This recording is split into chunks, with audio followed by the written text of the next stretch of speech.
Good morning, You guys think I'm the only person in America who hasn't seen the video of Seska's junk?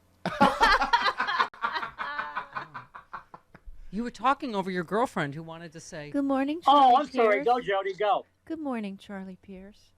Good morning, Jody. Thank you for keeping everyone germ-free last week. Yeah, there was no way I was coming in without 2 tests. No way. Hey, there you go. Hey, you know, I have never watched an episode of Grey's Anatomy. No. But I know that Ellen Pompeo was on it. Yes. And as Jody will testify, Ellen Pompeo played 2 of the greatest teenage villains in the history of Law and Order. Yes, she did. Oh, I did not know that. She played the one teenager who arranged for her boyfriend to kill her mother. Yep. And then she played another villain who fed her teenage sister and their au pair to her boyfriend, the serial killer. Yeah. That's fantastic. All I know is she's fantastic and she's hot on Grey's Anatomy. Hot. Okay. What? She's beautiful. She is beautiful. Okay. You wrote a piece about the aforementioned Kyrsten Sinema. You said sometimes the people who boast most proudly of their unpredictability are actually as predictable as a Hallmark Channel holiday movie. Anyone who didn't see this move coming from a mile away needs to stay as far away from any poker table as is humanly possible. Yeah, it's absolutely true, Charlie, right? Like, we knew she was going to do something like this. It had been 2 weeks between headlines, and she was, in withdrawal. She was having, withdrawal symptoms. Yeah. Well, you said it best. You said you did not make a profound statement of principle here. You made your customary grab for the main chance. You saw your path to re-election getting narrower because Representative Ruben Gallego would likely beat you in a primary, and with a 51-49 Democratic majority of the Senate, your ability to make the kind of grandstanding mischief that could help you in that primary will be severely limited. It is. Chris, did you call it crafty? I guess it's always me with her. It's about her. Those things are not mutually exclusive. Yeah, I mean, I think I'll give her shrewd. I won't give her crafty because it was such an obvious move. There. She's crafty and she's not my type anymore. Yeah, go ahead, Charlie. Yeah, but apparently she was Keith Olbermann's type, which was very yes, she was. Yeah, well, Keith Olbermann used to be my type too. Never mind that. I want to get on to the 1776 cosplay in the text because that's just wonderful. Oh my God! Yes, 34 Republican These people members are of all Congress. children. On top of their other problems, they're all 12 years old. Yeah. Have you read some of that stuff? Yeah. Oh my God! Yes. Mm-hmm. Yes, particularly misspelling martial law, which is just. Well, that was right off the top, but this to save us, Mark. It's the only chance. You're the only help us, Obi-Wan. Yes. You're our only hope. By the way, can I just one last thing from your Kyrsten Sinema piece? Mitch McConnell said she is today what we have too few of in the Democratic Party: a genuine moderate and a deal maker. And you said, well, the guy who stole a Supreme Court seat from Barack Obama says you're a deal maker. What more does anyone need to know? I mean, any stamp of approval from Mitch McConnell to me is Anyway. Yeah, Mitch is just rattling his prayer beads that. The Democrats are still in the majority in the Senate. Yeah.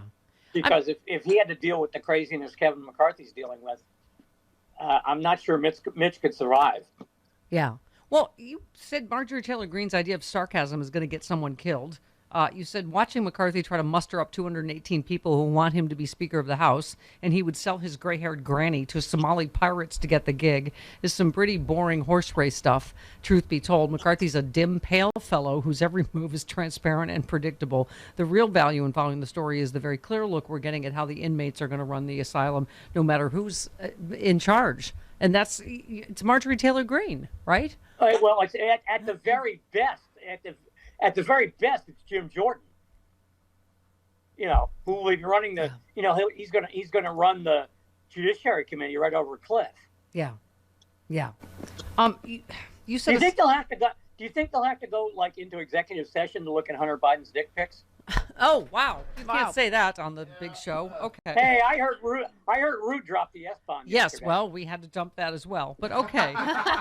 Free speech gets it though. Free speech can have it. Free speech gets it. We can say D-pics. Okay. But you, Marjorie Taylor Greene, you said this is, of course, a sitting member of Congress expressing sympathy for a seditious conspiracy against the government of the United States, a genuine threat to use deadly weapons in pursuit of that goal. How she's allowed to leave the room unencumbered by manacles is a mystery that's going to confound future historians. Do you feel like, Charlie, all of these texts we just saw, how are they not going to be charged as part of the seditious conspiracy? Well, I mean, you're going to have to establish. You're going to have to establish the conspiracy first. I mean, this isn't Stuart Rhodes and those guys. There's no connection there. Mm-hmm. And a lot of what they're saying is just bloviating. I mean, I think it's more, these texts so far are more a testament for why nobody should ever vote for a Republican ever again. Yeah. Because they're all childish vandals. Yeah.